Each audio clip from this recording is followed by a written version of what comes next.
Hello everyone, कैसे हैं आप सब। तो आज की इस वीडियो में मैं आप सभी बच्चों को बीबिंग यूनिवर्सिटी में एफओआईपी सेमेस्टर 1 में आप सभी बच्चे पढ़ रहे हैं और आप सभी बच्चों का मेजर पेपर हिस्ट्री का बेसिकली पेपर है। तो आप सभी बच्चों को मेजर पेपर में देखिए जो इंपॉर्टेंट क्वेश्चन बन सकते हैं वो मैं आपको कुछ क्वेश्चन डिस्कस कर दूंगा, कुछ इंपॉर्टेंट क्वेश्चन बता दूंगा।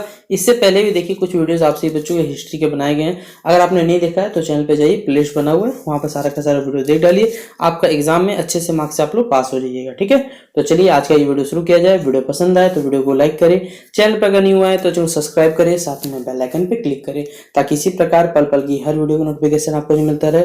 डिस्क्रिप्शन बॉक्स में टेलीग्राम ग्रुप, फेसबुक पे चैनल मिलेगा जहां पे आप हमसे जुड़ना चाहें तो जुड़ सकते हैं। इसके अंदर कोई अपडेट आएगा वहां मिल जाएगा। और हमारे चैनल पे आपको detail education, mathematical, computer thinking analysis, understand India, minor paper, MDC paper, जो भी आपका पेपर है वो सारा का सारा कंटेंट अवेलेबल मिल जाएगा। तो आपको चाहिए देखिए, एग्जाम की मस्त से तैयारी करिए।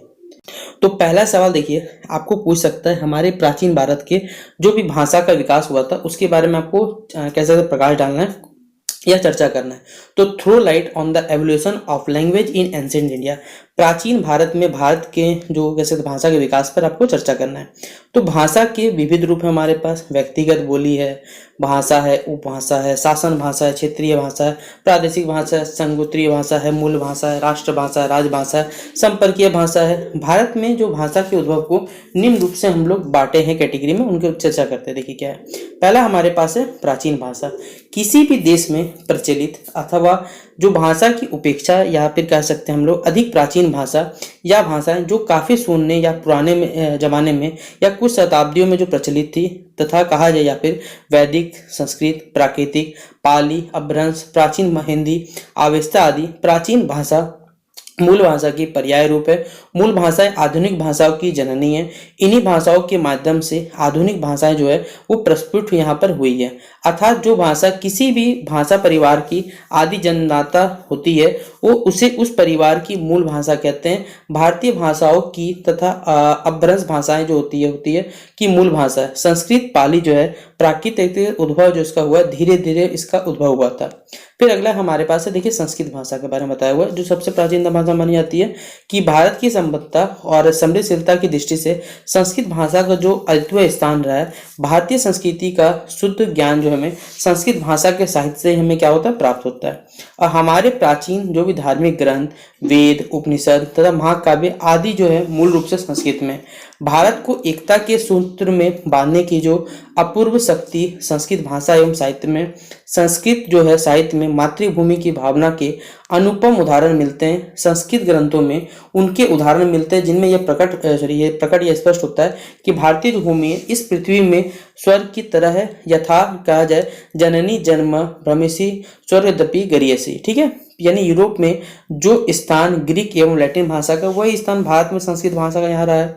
संस्कृत की जो समस्त कह सकते हैं साहित्य एवं भाषीय जो विरासत हिंदी को माना गया या प्राप्त है। संस्कृत भाषा में साहित्य हो गया, शब्द भंडार हो गया, हमारे पास व्याकरण हो गए तथा अभिव्यंजन जो है उनकी क्षमताओं की अपार शक्ति। किसी भी देश की संस्कृति जो है धरोहर को संयोज कर रखने वाली भाषा संस्कृति यहाँ कही जाती है। फिर तीसरा पॉइंट हमारे पास है मातृभाषा। तो जन्म के पश्चात माँ से या फिर माँ के अभाव में स्वजनों या फिर बाल मित्रों के सहयोग से अर्जित की गई भाषा जो है मातृभाषा या प्रथम भाषा कहलाती है।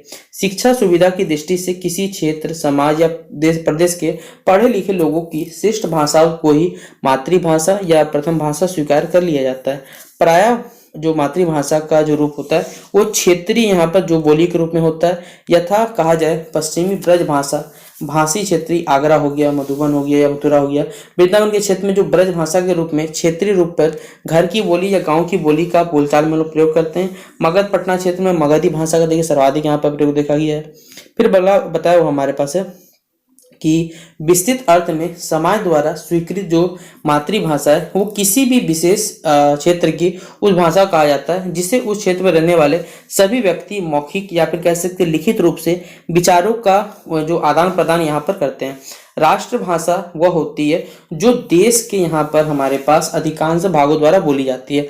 भारत की संस्कृति भाषाओं में संस्कृत होगी, पाली होगी, प्राकृत होगी, उपभ्रंश भी है। हिंदी भाषा हमारी क्या राष्ट्रभाषा है। हिंदी भाषा की संस्कृति या हिंदी देश की संस्कृति की जो संस्कृति की प्रमुख जो वाडंबरी धारा है, परंतु यह किसी प्रांत विशेष की भाषा नहीं बल्कि हमारे समस्त भारतीयों की क्या है भाषा है। हिंदी भाषा के साहित्य को समृद्ध बनाने में सिंध से लेकर बंगाल तक, हिमालय से लेकर केरल तक के संतों जो कवियों का उनका सबसे महत्वपूर्ण योगदान उनका रहा है। तो ये हमारे पहले क्वेश्चन का आंसर हो गया। अगर आपको पूछेगा कि प्राचीन भारत में भाषा का क्या योगदान रहा या किस प्रकार डेवलप हुआ, तो ये आप लोग क्वेश्चन जरूर लिख के आइएगा, आराम से, किसी बच्चों को दिक्कत नहीं होना चाहिए। अगला सवाल, प्राचीन काल में जो राज्य की राजनीति एवं जो शासन व्यवस्था थी, ठीक है, उन पे आपको क्या करनी, विवेचना करनी है। तो डिस्कस द पॉलिटी एंड कह सकते हैं गवर्नेंस इन एंशिएंट इंडिया।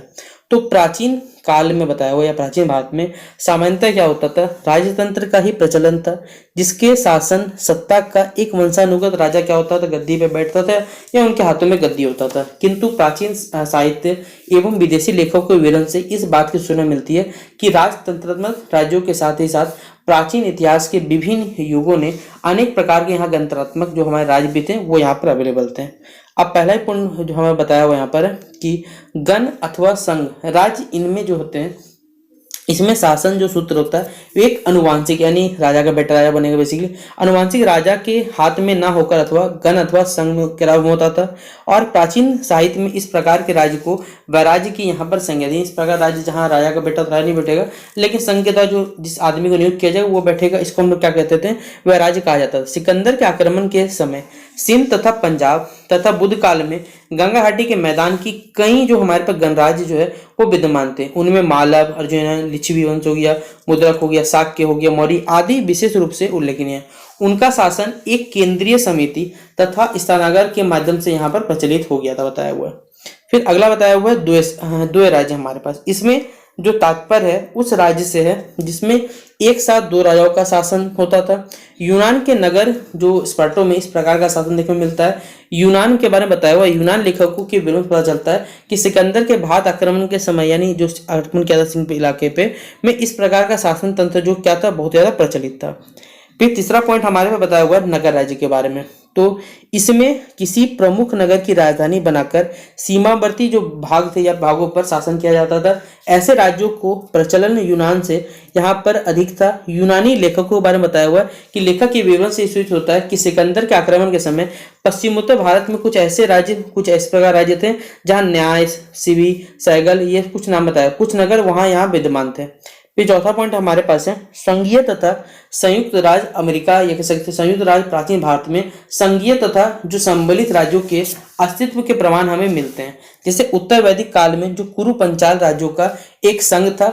सिकंदर आक्रमण के समय पंजाब में मालवा तथा मुद्रक गणों का संघ राज्य था। यहाँ बताया हुआ योधे गणराज्य के 3 राजा यहाँ पर सम्मिलित हुए थे। बुद्ध काल में बज्जी संघ तथा मल संघ जैसे शक्तिशाली यहाँ पर राज्य क्या हुए थे, स्थापित हुए थे, ये भी बताया हुआ है।